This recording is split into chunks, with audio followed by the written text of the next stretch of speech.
परमेश्वर पिता का और उसके पुत्र हमारे उद्धारकर्ता प्रभु यीशु मसीह का धन्यवाद हो। आज का जो मेरा टॉपिक है वो है प्रकाशित वाक्य की पुस्तक, उसका 14 अध्याय 14 से 16, रेवलेशन चैप्टर 14 वर्स 14 to 16, और ये प्रकाशित वाक्य श्रृंखला का वीडियो नंबर 73 है।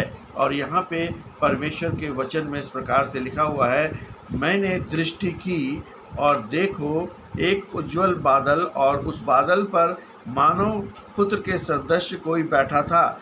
उसके सिर पर स्वर्ण मुकुट तथा हाथ में तेज हंसिया था।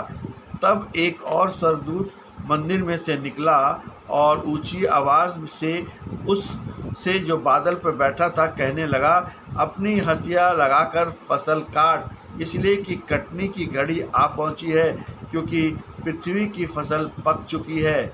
और वह जो बादल पर बैठा था उसने अपनी हंसिया पृथ्वी पर लगाई और पृथ्वी की फसल काटी गई। जहाँ इसके पिछले वचन 14-13 में विश्वासियों को मृत्यु के बाद मिलने वाला स्वर्ग विश्राम का आश्वासन दिया गया था, वहीं इन वचनों से अंतिम न्याय और आत्माओं की कटनी को एक भव्य दृश्य के रूप में दिखाया गया है। ऐतिहासिक और सांस्कृतिक पृष्ठभूमि, हिस्टोरिकल कल्चर और फैक्ट्स में अनाज की कटनी। प्राचीन इस्राएल में कटनी का समय 2 चरणों में होता था। पहली कटनी अनाज यानी गेहूं और जौ की होती थी, और जो बसंत ऋतु में आती थी। इसके बाद अंगूरों की कटनी होती थी। प्रेरित यूहन्ना ने जिन लवनी का वर्णन यहाँ किया है वे अनाज की पहली कटनी है, जो पारंपरिक रूप से इस परमेश्वर के लोगों विश्वासियों को इकट्ठा करने का प्रतीक है। रोमन साम्राज्य का संदर्भ इस प्रकार से है कि प्रथम शताब्दी में मसीह लोग रोमन सम्राट के क्रूर अत्याचारों से पीड़ित थे। उन्हें लगता था कि दुष्टों को कभी सज़ा नहीं मिलेगी और उनका दर्द कभी खत्म नहीं होगा। ये दर्शन मसीहों को ये ऐतिहासिक ढाढ़स देने के लिए था कि इतिहास का अंत किसी तानाशाह के हाथ में नहीं बल्कि मनुष्य के पुत्र के हाथ में है, जो सही समय पर न्याय करेगा। वर्ष 14 में हम देखते हैं कि मनुष्य के पुत्र के सदृश और उजला बादल, ये यीशु मसीह का प्रकटीकरण है कि बादल पर बैठा हुआ ये व्यक्ति कोई और नहीं बल्कि स्वयं यीशु मसीह हैं। दानियल 7:13 में भी मसीहा को मनुष्यों के पुत्र के समान आकाश के बादलों के साथ आते देखा गया था। यीशु मसीह ने खुद अपनी दूसरी आमद यानी कि सेकंड कमिंग के बारे में कहा था कि वे बादलों पर सामर्थ के साथ आएंगे। मत्ती 24:30। उजला बादल, बाइबल में बादल परमेश्वर की महिमा और उपस्थिति, इसको बोलते हैं शेकेनिया ग्लोरी का प्रतीक है।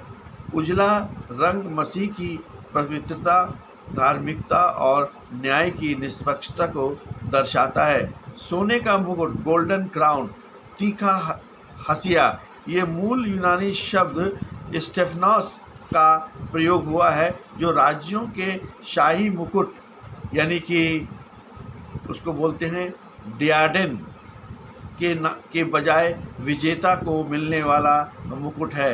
ये दर्शाता है कि यीशु मसीह अब क्रूस पर मरने वाले विनम्र सेवकों के रूप में नहीं बल्कि शैतान, पाप और मृत्यु पर पूरी तरह विजय पा चुके हैं और विजेता राजा के रूप में आ रहे हैं। तीखा हसुआ, शार्प सिकल, हसुआ फसल काटने का औजार है। तीखा होने का मतलब है कि मसीह का न्याय अचूक, तीव्र और पूरी तरह प्रभावी होगा। कोई भी पापी या पाखंडी इस न्याय से बच नहीं पाएगा। वर्ष 15 में हम देखते हैं कि पृथ्वी की खेती पक चुकी है और पाप और धार्मिकता का चरम पर पहुंचना। पकने के लिए जिस यूनानी शब्द का प्रयोग हुआ है उसका अर्थ है पूरी तरह सूख जाना या तैयार हो जाना। आध्यात्मिक रूप से हम देखते हैं कि इसका अर्थ जो है कि पृथ्वी पर 2 प्रकार की फसलें पूरी तरह पक चुकी हैं। एक विश्वासियों की फसल, उनका धीरज, विश्वास और पवित्रता पूरी हो चुकी है और वे अब स्वर्ग के खलिहान में इकट्ठा किए जाने के लिए तैयार हैं। दूसरा है दुष्टों का पाप। दुनिया में पाप का घड़ा पूरी तौर पर भर चुका है, जैसे नूह के दिनों में या सदोम और अमोरा में हुआ था, और जब परमेश्वर का न्याय और अधिक देर नहीं कर सकता है। वर्ष 15 और 16 में हम देखते हैं कि मंदिर से निकला स्वर्गदूत और आज्ञा, ये संतों की प्रार्थनाओं का उत्तर है। स्वर्गदूत परमेश्वर के स्वर्गीय मंदिर, जहाँ न्याय के आदेश जारी होते हैं, से निकलता है। वह मसीह को कटनी करने के लिए कहता है। इसका अर्थ ये नहीं है कि स्वर्गदूत मसीह से बड़ा है, बल्कि वह पिता परमेश्वर का संदेश लेकर आता है, क्योंकि यीशु मसीह ने कहा था कि उस दिन और उस घड़ी के बारे में पिता के सिवाय और कोई नहीं जानता है। जब पिता का तय समय आ जाता है तो कटनी शुरू हो जाती है। गेहूं और जंगली घास का आत्मिक संबंध। मत्ती 13:24 से 30 में दिए गए गेहूं और जंगली घास के दृष्टांत का सीधा फुलफिलमेंट है, यानी कि क्रियान्वयन है। यहाँ पर यीशु नहीं कहा था कि कटनी के समय मैं काटने वालों से कहूँगा, पहले जंगली घास को बटोर कर जलाने के लिए उसके गट्ठर बांध लो और गेहूं मेरे खत्तों में इकट्ठा करो। इन वचनों में दिखाई गई कटनी असल में सच्चे विश्वासियों गेहूं को एकत्र करना है। मसीह अपने हंसुए से पृथ्वी के कोने कोने से अपने चुने हुए लोगों को समेट लेते हैं, ताकि उन्हें महाक्लेश के अंतिम प्रकोप से सुरक्षित रखा जा सके।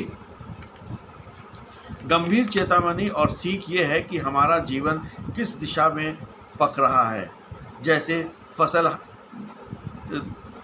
हर दिन पकती है, वैसे ही हमारा आत्मिक जीवन भी हर रोज़ बढ़ रहा है। क्या हम मसीह के प्रेम, पवित्रता और वचन में पक रहे हैं, या संसार के पापों और अभिलाषाओं में? कटनी का दिन निश्चित है, न्याय का समय तय है। परमेश्वर धीरजवंत है, इसलिए वे फसल को पकने का समय देता है ताकि लोग मन फिराव कर सके, लेकिन उसका धीरज अनंत नहीं है। एक दिन लवनी का समय आ जाएगा और तब कोई भी बहाना काम ना आएगा। विश्वासियों के लिए एक सांत्वना होना है, ताकि आज मसीह के कारण सताए जा रहे हैं या संसार में अकेले पड़ गए हैं, तो ये याद रखें कि मसीह की नज़र हम पर है। वे हमको इस संसार की गंदगी से सड़ने नहीं देगा और हमें नहीं छोड़ेगा। वे अपने उजले बादल पर आकर हमको अपनी महिमा में समेट लेगा।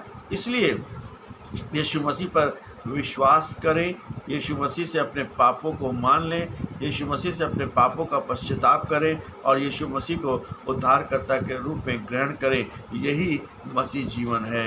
आमीन।